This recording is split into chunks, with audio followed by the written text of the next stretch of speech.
அடையாளத்தை மாத்திட்டா கண்டுபிடிக்க முடியாதா?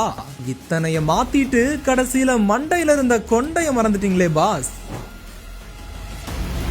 கள்ளக்குறிச்சி மாவட்டம் சின்னசேலம் புதிய பேருந்து நிலையம் அருகே நடந்துள்ள ஆட்டோ திருட்டு சம்பவம் பரபரப்பை ஏற்படுத்தி உள்ளது.